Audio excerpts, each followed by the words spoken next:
সেই চন্দ্রমল্লিকার কথাটা তোমাদের মনে আছে? এই চন্দ্রমল্লিকা গাছগুলোকে বর্ষাকালে কলম করতে দিয়েছিলাম। জানো তো এই গাছগুলোকে নিয়ে আমার খুব চিন্তা। কিছুদিন আগে দানা ঝড় গেল, তখন আমার খুব চিন্তা হচ্ছিল।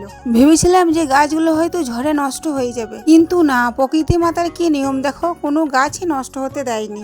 প্রকৃতি মাতা আমাদের সমস্ত গাছকে রক্ষা করেছেন। গাছ লাগাতে আমার খুব ভালো লাগে, বিশেষ করে ফুল গাছ। এই চন্দ্রমল্লিকা গাছে যখন ফুল দেবে তখন মনটা ভরে যাবে।